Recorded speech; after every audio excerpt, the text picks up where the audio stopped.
मेहनत करने का क्या फायदा? हम मेहनत करें आपके लिए, डेली 2 से 3 घंटे की मेहनत करें और पता चल रहा है वो 5, 6, 10 लोगों तक ये वो वीडियो जा रही है और वो भी नहीं देख पा रहे हैं सही से, 1-1, 2-2 मिनट देख के स्किप कर रहे हैं वीडियो को, तो उसका कोई फायदा नहीं होगा। पहला प्रश्न देखिए यहाँ पे क्या है कि 22 अप्रैल 2026 को उत्तर प्रदेश के किस जिले में स्थित सेखा झील पक्षी अभयारण्य को भारत का 99वां रामसर स्थल घोषित किया गया? ठीक है, ये प्रश्न हमने लिया है सबसे पहला। तो ये क्या है? अलीगढ़। ठीक है, अलीगढ़ में है ये सेखा झील पक्षी अभ्यारण्य। तो अब इस हिसाब से 99 रामसर स्थल हो गए हैं भारत में।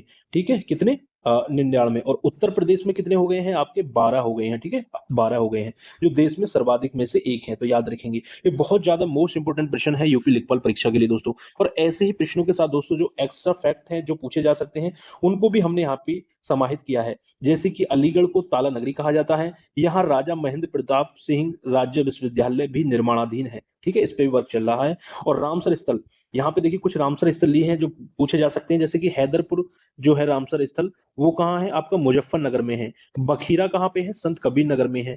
और सूर सरोवर कहाँ है? आपका आगरा में है। ठीक है, इन तीनों को भी आप अच्छे से तैयार कर ले। ठीक है, आगे बढ़ते हैं। अगला प्रश्न, दूसरा प्रश्न हमने क्या लिया है? दूसरा प्रश्न देखिएगा और अच्छे से आंसर देने की कोशिश कीजिएगा कि हाल ही में घोषित सारस सर्किट के अंतर्गत निम्नलिखित में से कौन सा क्षेत्र शामिल नहीं है, आपसे पूछा है। मतलब जो क्षेत्र शामिल नहीं है वो आपसे पूछा है। ऑप्शन ए है Kithua Mainpuri, option B Sarsai Nawar Etawah, option C Parauli Ramayan क्षेत्र, ऑप्शन डी नवाबगंज उन्नाव। देखिए, मैं सोच रहा हूं कि आपने ये प्रश्न पहले भी पढ़े होंगे, ठीक है, कहीं ना कहीं प्रश्न पढ़े होंगे, लेकिन आपको यहाँ पे क्लैरिटी हो जाएगी कि किस तरीके से प्रश्न पूछेगा एग्जाम में। ठीक है, सारा सर्किट के बारे में आपने पढ़ा होगा, लेकिन किस तरीके से एग्जाम में प्रश्न बनेगा वो यहाँ पे देख लीजिएगा। इस तरीके से बनेगा और इसका आंसर हो जाएगा ऑप्शन डी नवाबगंज उन्नाव। क्योंकि बाकी में जो है यहाँ पे सारा सर्किट जो योजना है, ये बाकी जगह जैसे किथुआ के मैनपुरी और यहाँ पे मैनपुरी जिले के देखिए किथुआ है, एक सहस है, एक कुर्रा जरावा है, सौज है, समन है, इन क्षेत्रों को शामिल किया गया है। और इटावा जिले के सरसई नावर को और आपका परौली रामायण क्षेत्र, ठीक है, इनको शामिल किया गया है। और ये योजना जो है आपका, इसका क्रियान्वयन कौन कर रहा है? वन विभाग और उत्तर प्रदेश इको टूरिज्म द्वारा जो है इसको बढ़ावा दिया जा रहा है। ठीक है, ये भी आप याद रखेंगे। चलिए, देखिए यहाँ पे एक्स्ट्रा फैक्ट दिया है कि सारस क्रेन विश्व का सबसे ऊंचा उड़ने वाला पक्षी माना जाता है। और इस योजना का जो क्रियान्वयन है वो वन विभाग और यूपी इको टूरिज्म विकास बोर्ड द्वारा किया जा रहा है। ठीक है, चलिए आगे बढ़ते हैं। वीडियो अच्छी लग रही हो तो वीडियो को लाइक कर लीजिए दोस्तों, और चैनल को सब्सक्राइब कर लीजिए। ऐसे ही करंट अफेयर हम यहाँ पे करंट अफेयर देखिए, मैं आपको क्या क्या कराने वाला हूँ पूरा यूपी लेखपाल के लिए स्पेशली। हम क्या क्या करने वाले हैं, देखिए उत्तर प्रदेश करंट अफेयर हम सबसे पहले खत्म करेंगे, उसके बाद उत्तर प्रदेश बजट 2026-27 हम खत्म करेंगे, फिर केंद्रीय बजट खत्म करेंगे, आर्थिक समीक्षा खत्म करेंगे, फिर पुरस्कार, फिर आगे को जैसे कि अंतर्राष्ट्रीय नियुक्तियां, पदाधिकारी, और फिर प्रधानमंत्री मोदी के विभिन्न देशों से प्राप्त राजकीय सम्मान, तूफान, चक्रवात, प्रमुख स्थानों के नामों में परिवर्तन, राष्ट्रीय महोत्सव, मेले, दिवस, प्रमुख ब्रांड एम्बेसडर और वर्ड ऑफ ईयर, प्रमुख राष्ट्रीय सम्मेलन, आगामी बैठक, खेल, भारत वन स्थिति रिपोर्ट 2023, और ठीक है, और फिर महत्वपूर्ण पॉइंटर। कुल मिला के हम 11 टॉपिक, 11 चैप्टर्स में इसको पूरे को खत्म करेंगे। और जब मैं आपको कंप्लीट, मैं वादा करता हूं आपसे कि जब आप यहाँ पे हमको अच्छा रेस्पॉन्स मिलेगा, बहुत अच्छे अच्छे व्यू हमें देखने को मिलेंगी, तभी मैं इसको कंप्लीट कराऊंगा जीके। मैं आपको ये भी क्लियर कर दे रहा हूँ, कभी आप बाद में ये सोचते कि आपने कंप्लीट बोला तो था लेकिन आपने कंप्लीट नहीं कराया। जब हमें यहाँ पे अच्छा रेस्पॉन्स मिलेगा, मैं तभी आपको यहाँ पे कंप्लीट यूपी लेखपाल के लिए कंप्लीट करंट अफेयर तक तैयार कराऊंगा, जो कि आपके यूपी जीके में भी आपको जो है, जो 20 नंबर का टॉपिक है, उसमें भी आपको बहुत काम आएगी। ठीक है, चलिए आगे बढ़ते हैं। उत्तर प्रदेश सरकार ने कल्याण सिंह नगर के रूप में राज्य के 76वें जिले के गठन की घोषणा की है। यह किन दो जिलों के हिस्सों को मिलाकर बनेगा?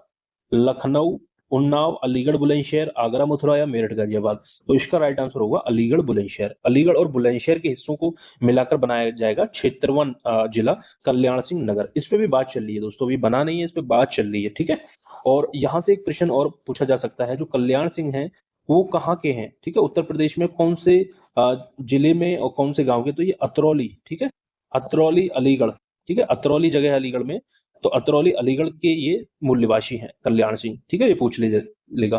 ठीक है, याद रखेंगे। ठीक है, हाल ही में इनका निधन हुआ है, यह पूर्व मुख्यमंत्री रहे हैं।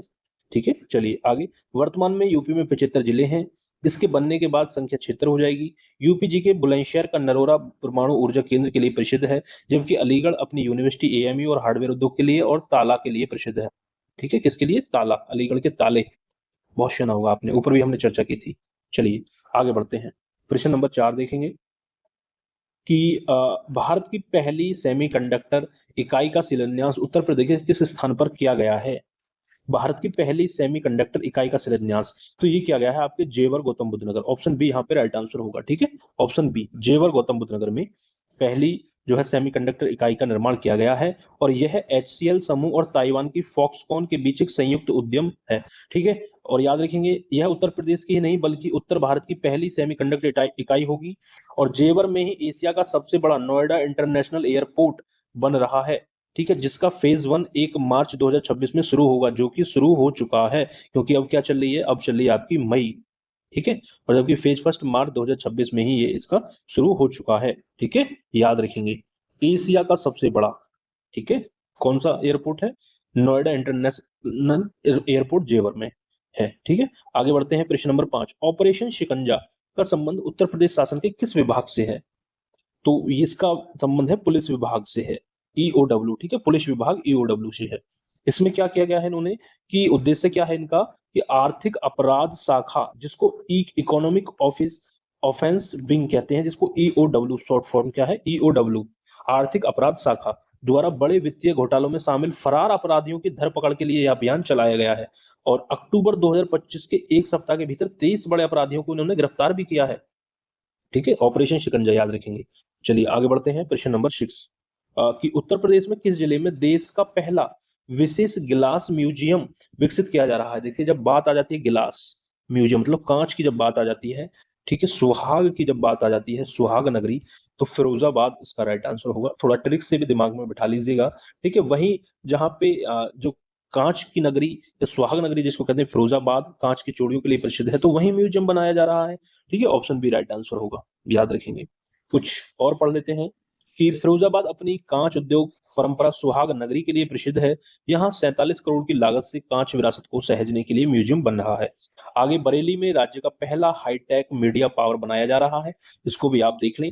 यूपी जी के फिरोजाबाद एक जनपद एक उत्पाद के तहत कांच के उत्पादों के लिए भी ये चयनित है। ठीक है, दोनों फैक्ट को यहाँ पे आप देख लें। आगे बढ़ते हैं। ठीक है, यहाँ पे देखिए हम विकल्प जो आप देख रहे होंगे जो एमसीक्यूज हैं, हमारा उद्देश्य एमसीक्यूज कराना नहीं है। हमारा उद्देश्य है कि यदि प्रश्न यूपी जीके से करंट अफेयर में बनते हैं तो वो किस प्रकार के बनेंगे। ठीक है, हूबहू ऐसे ही प्रश्न आपको देखने को मिलेंगे, और एक्स्ट्रा फैक्ट हम इसलिए जोड़ रहे हैं कि ताकि आपसे कोई भी पॉइंट छूटे नहीं। आगे बढ़ते हैं। उत्तर प्रदेश सरकार द्वारा आधार प्रमाणीकरण को किस कार्य के लिए 1 फरवरी 2026 से अनिवार्य कर दिया गया है? ठीक है, मतलब आधार प्रमाणीकरण जो है अनिवार्य कर दिया है उत्तर प्रदेश सरकार ने 1 फरवरी 2026 से। अब किस कार्य के लिए क्या है ये आपसे पूछा है, तो आप कहेंगे संपत्ति पंजीकरण, प्रॉपर्टी रजिस्टर के लिए अब क्या है, बायोमेट्रिक कराई जाएंगी। ये क्यों है, इसका उद्देश्य क्या है? भू माफियाओं पर लगाम लगाने और रजिस्ट्री प्रक्रिया को पारदर्शी बनाने के लिए कदम उठाया गया है। ठीक है, याद रखेंगे। चलिए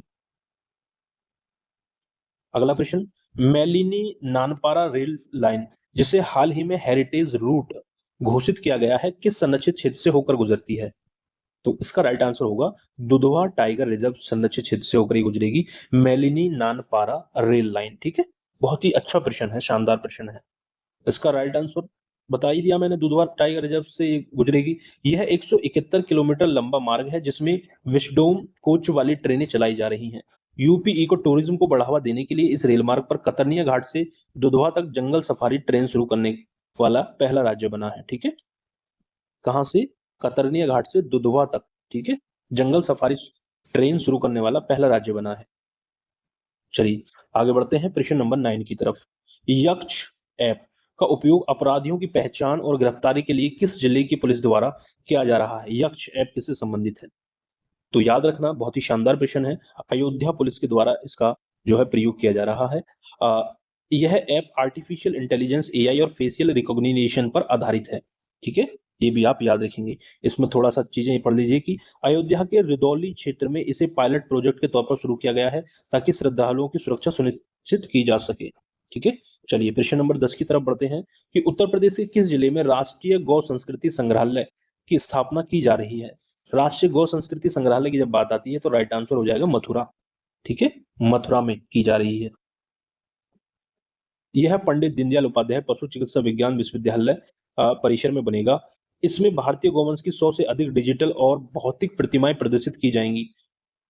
एक और प्रश्न कि मथुरा का जो हाथी अस्पताल मथुरा का हाथी अस्पताल देश का पहला एलिफेंट हॉस्पिटल है। ठीक है, ये भी आप याद रखेंगे।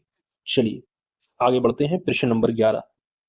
लखनऊ में स्थापित प्रोटॉन बीम थेरेपी, लखनऊ में स्थापित है प्रोटॉन बीम थेरेपी केंद्र का मुख्य उद्देश्य क्या है? कैंसर उन्नत का उपचार करना, कैंसर का उन्नत उपचार करना, ये इसका उद्देश्य है। ठीक है, लखनऊ में है प्रोटॉन बीम थेरेपी केंद्र, ये भी आप याद रखेंगे। यह केंद्र Kalyan Singh super specialist cancer संस्थान में स्थापित है। प्रोटॉन थेरेपी विकिरण चिकित्सा का एक सटीक रूप है जो स्वस्थ ऊतकों को नुकसान पहुंचाए बिना ट्यूमर को नष्ट करती है। लखनऊ को यूनेस्को सिटी ऑफ गैस्ट्रोनॉमी का भी दर्जा मिला है, यूनेस्को सिटी ऑफ गैस्ट्रोनॉमी का भी दर्जा इसको दिया गया है। ठीक है, चलिए आगे बढ़ते हैं, प्रश्न नंबर 12। कि सेफ मोबिलिटी प्रोग्राम के तहत उत्तर प्रदेश के किन शहरों में महिलाओं को ई रिक्शा चालक प्रशिक्षण दिया जा रहा है? तो ये आपका अयोध्या, गोरखपुर, वाराणसी में दिया जा रहा है। ऑप्शन बी राइट आंसर होगा। ठीक है, चलिए प्रश्न नंबर यहाँ पे 15वां देखेंगे और 13वां देखेंगे कि one district one cookies cuisine. ठीक है, वन डिस्ट्रिक्ट वन कुजिन। देखिए आपने अभी एक ही पढ़ा होगा कि वन डिस्ट्रिक्ट वन प्रोडक्ट, एक जिला एक उत्पाद, लेकिन एक आप यहाँ पे नया पढ़िए कि वन डिस्ट्रिक्ट वन कुजिन योजना का मुख्य लक्ष्य क्या है। तो ये इसका लक्ष्य है जिले के पारंपरिक व्यंजनों का संरक्षण एवं प्रचार। ठीक है, अब ये क्या है कि जैसे ओडीओपी हस्तशिल्प के लिए है, वैसे ही ओडीओसी खान पान की संस्कृति के लिए है, और इसकी घोषणा यूपी दिवस 2026 पर की गई थी। ठीक है, तो यहाँ पे बहुत से बच्चे गुमराह हो जाएंगे, यार हमने तो वन डिस्ट्रिक्ट वन प्रोडक्ट पढ़ा था, ये ओडीओसी कहाँ से आ गया? तो याद रखना इसका मुख्य लक्ष्य क्या है, जिले के पारंपरिक व्यंजनों का संरक्षण एवं प्रचार। आगे बढ़ते हैं, प्रश्न नंबर 15 कि हाल ही में SIRF ranking, state institutional ranking framework में किस संस्थान को प्रदेश में प्रथम स्थान प्राप्त हुआ है? तो ये हो जाएगा KNIT सुल्तानपुर को ये प्राप्त हुआ है प्रथम स्थान। ठीक है, कि यह रैंकिंग यूपी के तकनीकी शिक्षा विभाग द्वारा जारी की जाती है। और IIT कानपुर, देखिए एक और एक्स्ट्रा फैक्ट तैयार की, याद रखिए कि IIT कानपुर ने सूर्य के चुंबकीय क्षेत्र का 3D मानचित्र तैयार कर वैश्विक उपलब्धि हासिल की है। किसने किया है सूर्य का 3D मानचित्र? IIT कानपुर। मोस्ट इंपोर्टेंट है, स्टार बना लीजिएगा। ठीक है, चलिए 15वां प्रश्न देखेंगे कि देश का पहला AI संबंधित निजी विश्वविद्यालय, ठीक है, प्राइवेट AI यूनिवर्सिटी परिसर कहाँ स्थापित किया जा रहा है? आपका ऑप्शन बी राइट आंसर हो जाएगा, उन्नाव में। ठीक है, देश का पहला प्राइवेट AI यूनिवर्सिटी मतलब पहला निजी AI विश्वविद्यालय जो है उन्नाव में ये स्थापित किया जा रहा है। ठीक है, यह यूपी को AI हब बनाने का बड़ी दिशा में एक बड़ा कदम है। लखनऊ को AI सिटी के रूप में विकसित किया जा रहा है। ठीक है, याद रखेंगे लखनऊ को AI सिटी के रूप में विकसित किया जा रहा है। तो ये आज की वीडियो में हम 15 प्रश्न ही रखते हैं, वीडियो काफी लंबा हो जाएगा। और यदि आपका रेस्पॉन्स हमें बहुत अच्छा मिला, यहाँ पे इस वीडियो को मैं बता रहा हूँ आपको, आप मुझे केवल और केवल यहाँ पे यदि आपने 250 व्यू एक दिन में, 250 व्यू इस पर आ जाते हैं इस वीडियो पर। ठीक है, ध्यान रखना कि एक वीडियो पर इस पे यदि हमारे 250 व्यूज आते हैं एक दिन में, तो हम इस सीरीज को आगे कंटिन्यू करेंगे और आपको कंप्लीट ऐसे ही शानदार प्रश्नों के साथ आपको यूपी लेखपाल के लिए करंट अफेयर की तैयारी कंप्लीट कराएंगे दोस्तों। तो कैसी लगी एक बार वीडियो लाइक कर दीजिएगा, चैनल पर नए हैं तो चैनल को सब्सक्राइब कर लीजिएगा और ज्यादा से ज्यादा लोगों तक शेयर कीजिए जिससे ये टारगेट हमारा अचीव हो जाए। ठीक है, 250 व्यूज तक का ये टारगेट ये अचीव हो जाए, फिर हम कंटिन्यू करेंगे, बहुत ही शानदार से मन लगाकर चीजों को करेंगे आगे। क्योंकि दोस्तों मेहनत करने का क्या फ़ायदा? हम मेहनत करें आपके लिए, डेली 2 से 3 घंटे की मेहनत करें और पता चल रहा है वो 5, 6, 10 लोगों तक ही वो वीडियो जा रही है और वो भी नहीं देख पा रहे हैं सही से, 1-1, 2-2 मिनट देख के स्किप कर रहे हैं वीडियो को, तो उसका कोई फ़ायदा नहीं होगा। ठीक है? चलिए, धन्यवाद।